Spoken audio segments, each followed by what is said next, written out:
The thunder of jets in an open sky, a streak of gray, and a cheerful... A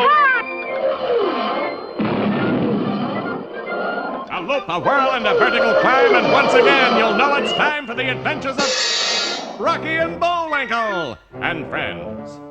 Starring that supersonic speedster, Rocket J. Squirrel, with his pal Bullwinkle the Moose, and a host of others. Hurry, Bullwinkle! The show's about to start! I'm coming as fast as I can. Wave to the people! Yay! Now what are you doing? Signing autographs. Let's see. John Smith. But your name is Bullwinkle. I know, but that's hard to spell.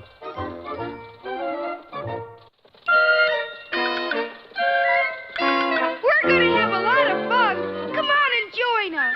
Sure, there's always room for one more.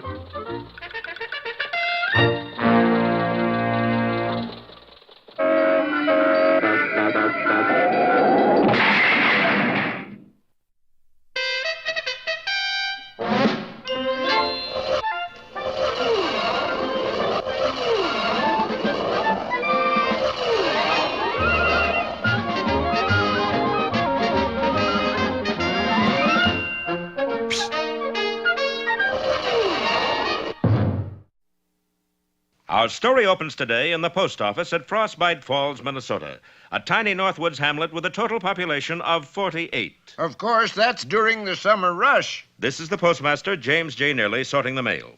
Here is the pigeonhole belonging to the town's most illustrious citizen, Rocket J. Squirrel. Next to it, the pigeonhole belonging to his pal, Bullwinkle Moose. And next to that, the pigeonhole belonging to... well, who are you? What else? I'm a pigeon. But it is the spot belonging to Bullwinkle that we're interested in. For going into it right now is a letter which will change the whole course of Rocky and Bullwinkle's lives. And if that's not a good beginning to a story, I don't know what is. Just then, the door swung open. Hi, Mr. Nearly. Any mail today? Well, I put your fan mail in those 2 sacks there, Rocky. Fine. Nothing for me, I suppose. Matter of fact, you do have one letter, Bullwinkle. I do. Now, who do I know that can write? Open it, Bullwinkle. It may be important. Oh, I wish you hadn't said that, Rock. Now I'm too nervous to open it. Okay, I will. It's from a New York law firm. That's pretty bad right there. My dear Mr. Moose, That's me, all right. this is to inform you that your Uncle Dewlap passed on last month. Uncle Dewlap. Gee, I'm sorry, Bullwinkle. Were you very close? I never heard of him. Says here he was your uncle twice removed. Twice removed? Once for vagrancy and once for loitering. I still never heard of him. He's left you an inheritance that... Oh, that Uncle Dewlap. You remember him now? Remember my favorite in-law? Oh, shame, Rock. Why'd he leave me? Let's see. It's a mine. It's a yours. He was my uncle. No, he left you a mine. A claim to a mine. Hot diggity, where is it? Says here it's on the slopes of Mount Flatten. Mount Flatten? What's wrong with him? Hey, Mr. Nearly. Gee, he's really canceled. Mount Flatten must be a scary place. Who cares? I'm the proud owner of a genuine gold mine. Let's go find it. Bullwinkle dashed gleefully from the post office, followed by Rocky. Neither of the boys was aware of a skulking figure that silently slunk after them. Wait up, Bullwinkle. It doesn't say gold mine. Gold mine, diamond mine, who cares? But at that moment, a short way behind them, the sinister figure drew back its arm and a big knife flashed in the sunlight. Hey, be careful there. That's no way to treat a good knife. Bullwinkle, there's a message on it. 2 letters in one day, how about that? This one doesn't sound so good. To Moose it may concern. Keep away from Mount Flatten or you will die slowly, horribly. Signed, a friend. Well, that does it, Bullwinkle. It does? Yep. This letter means that mine must be worth an awful lot, and somebody's really going to try to keep us away from it. Yeah. Oh, well, we can always go back to being turnip ranchers. No, sir, Bullwinkle. We're going to go to Mount Flatten and claim that claim. I'm with you, Rock. Hand me my suitcase. Little did Bullwinkle know that inside his suitcase was a charge of TNT wired to go off as soon as he opened it. Well, will our hero's adventure stop before it even starts? And who or what is that mysterious knife-throwing stranger? Don't miss our next episode, Big Bomb at Frostbite Falls, or The Exploding Metropolis.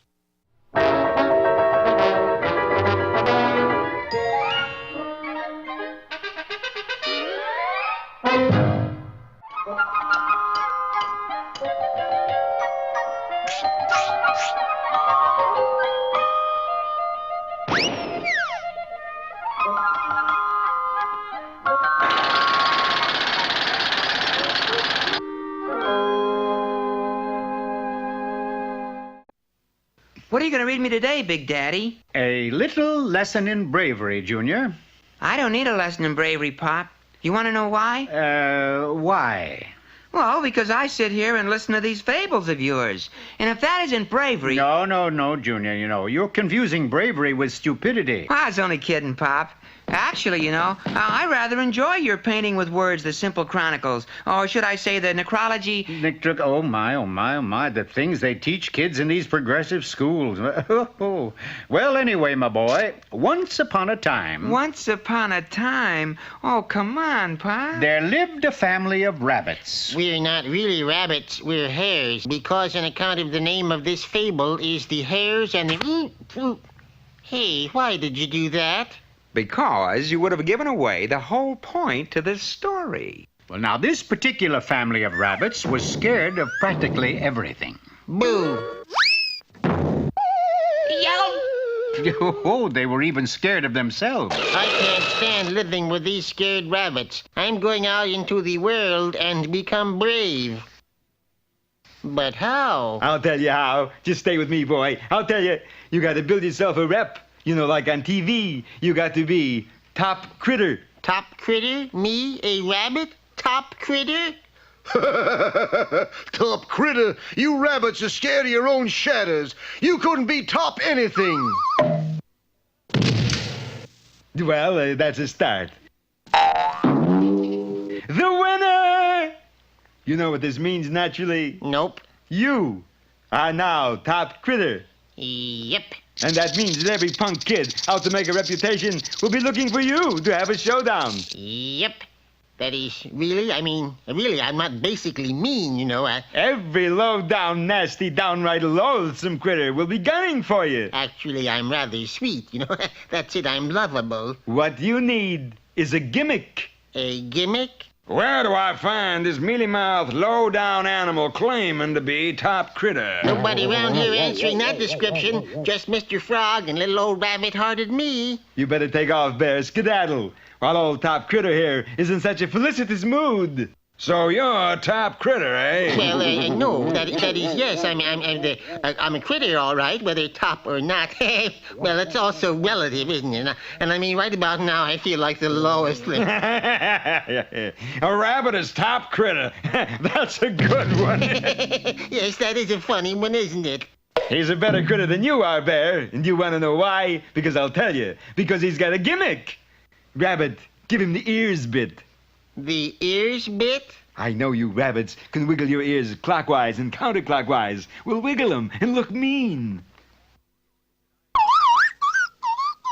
I give up. You're top critter, all right. Anyone with a gimmick like that must be top critter.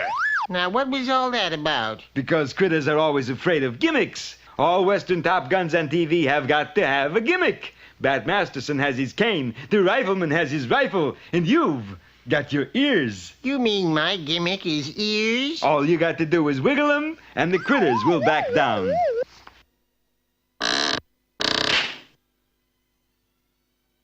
You are sitting in my chair, partner. Nobody sits in that chair but me, partner.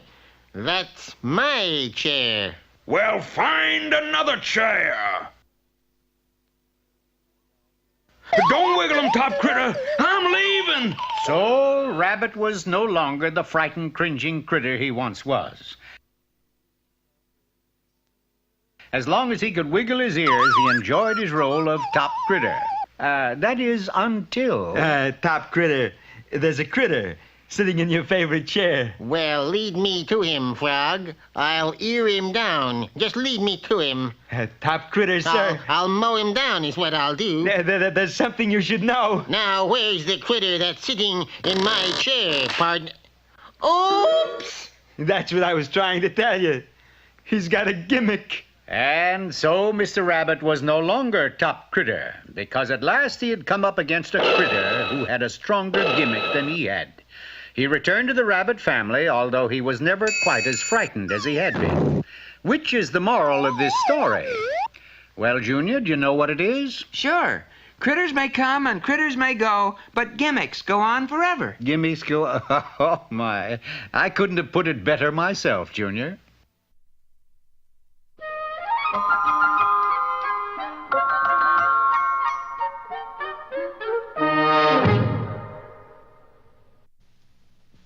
Eeny, meeny, chilly, beany. The spirits are about to speak. Are they friendly spirits? Friendly? Just listen.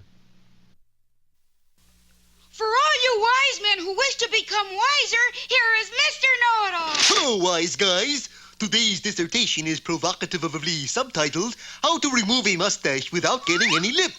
Now, you can't shave a mustache unless you have a mustache. Yes, sir. What can I do for you? I would like a mustache to go. Which kind you prefer, the $1,000 type or the $999 type? Actually, I'd like something right in the middle. Say around $1.50. I'm sorry, but we only sell expensive mustaches. As you can see, the average mustache remover is bound to run into an occasional obstacle. Yes, sir. I'd like a loan. Any collateral? What'll you give me for a flying squirrel? Say around $1,000. Just what I need. Where do I sign?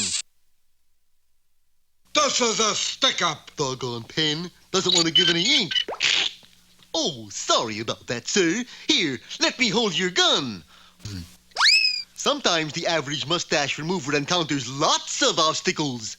But, Your Highness, this is all a mistake. 99 years. Take them away. And so it is with deep regrets I am unable to tell you how to remove Mr. Know-It-All, your lip! You've grown a mustache! I have! Quick, I just have time to remove it! Hand me my miracle mustache remover! But that isn't... We liberally sprinkle all exposed areas with this... But it isn't mustache remover! No? What is it? Vanishing cream! No, he tells me! And now it's time for 5 or 6 baritone solos in the key of E. But... Ooh. Now for another of our special features. Should have tried E flat.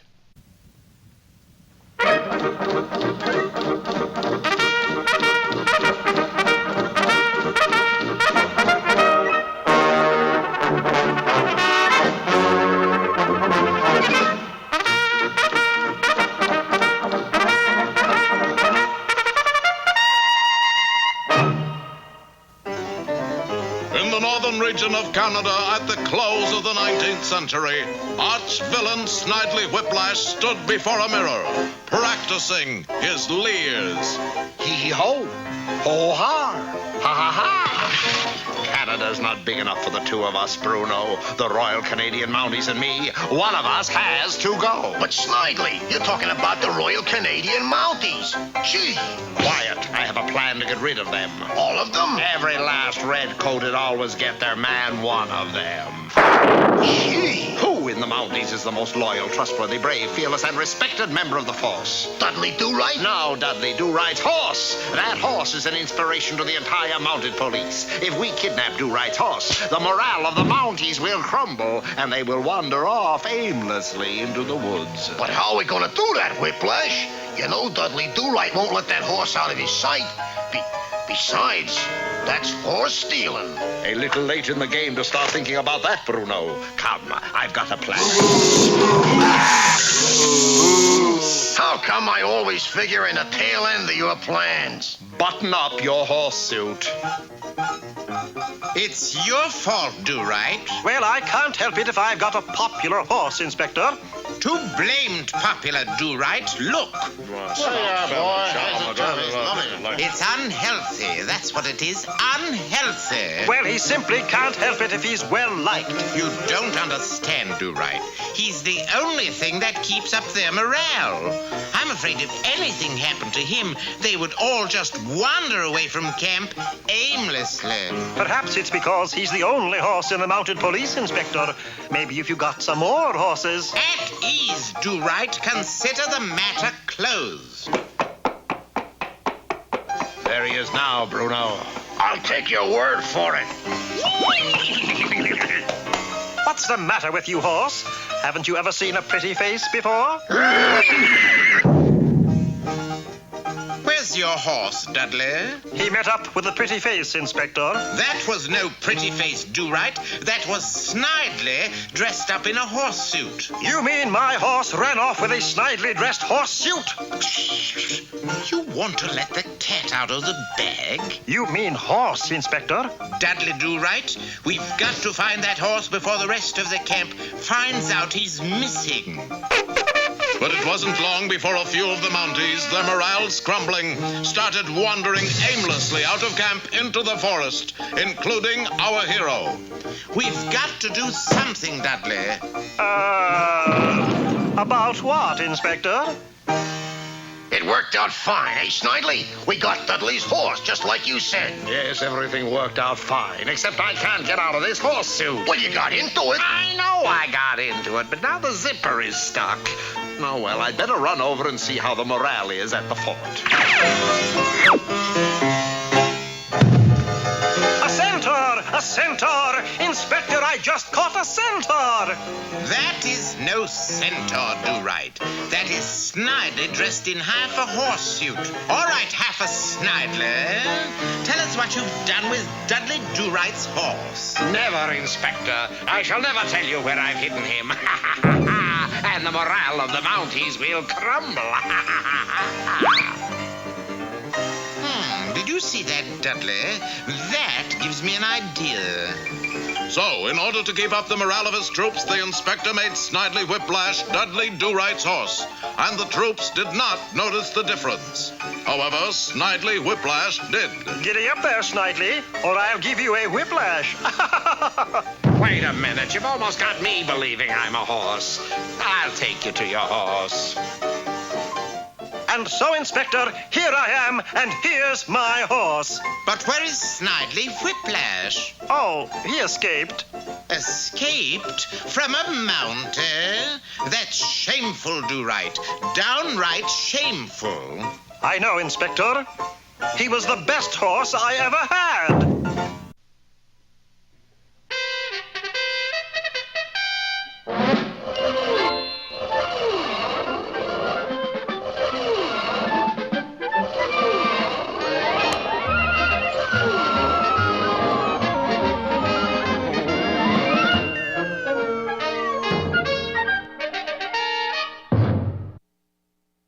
Last time, you remember, Bullwinkle inherited a mine from his Uncle Dewlap. Nobody seemed to know what kind of mine it was, but somebody sure wanted to keep our boys away from it. But whoever it was didn't reckon on the determination of our heroes, for with more courage than brains, they started to pack. Nobody's gonna scare us, eh, Bullwinkle? No, not you anyways, Rock. Besides, what can happen to us here in our own little home, sweet home? But unbeknownst to Bullwinkle, a can of TNT had been placed inside his suitcase, wired to go off as soon as he opened it. And a little way from the house, a mysterious figure seemed to be waiting for the explosion. Come on, Bullwinkle, I'm almost packed. In a second, Rock. I can't get this catch undone. Here, try the screwdriver. Come on now, doggone it. But the boys fussed and fumed over the suitcase to no avail. Maybe if I just sort of kicked it a little. And with his mighty hoof, Bullwinkle booted the suitcase clear out of the window. Down the hill it went, and as it landed beside the skulking figure, the lid flew open. No! What was that, Rock? I'm not sure, but I think you need a new suitcase. Gee, I don't know my own strength. No, Bullwinkle. It must have been full of dynamite or something. Well, I always did get a big bang out of traveling. Dynamite? Yeah.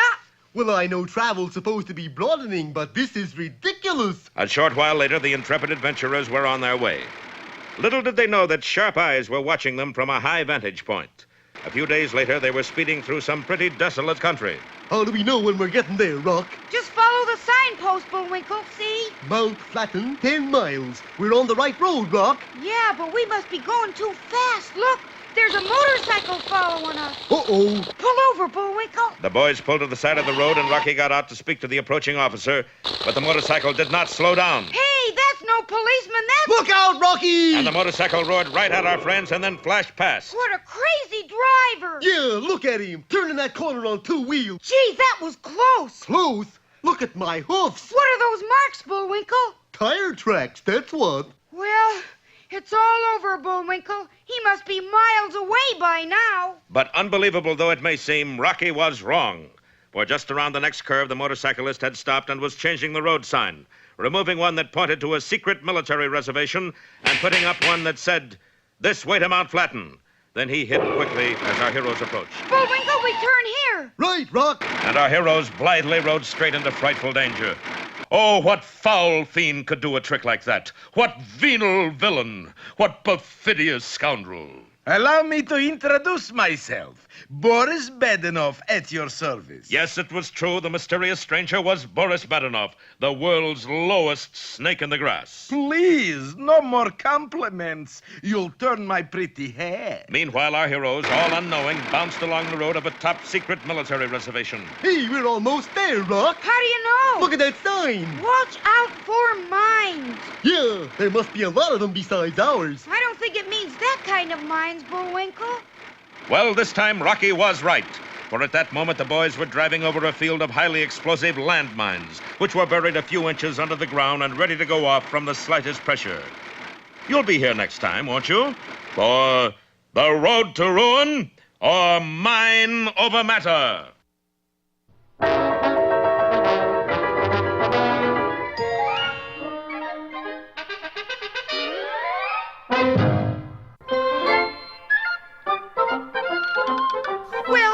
As if our time is just about run out. Mine must be a little slow. You got the credits, Bullwinkle? All on this itty-bitty card. Oop.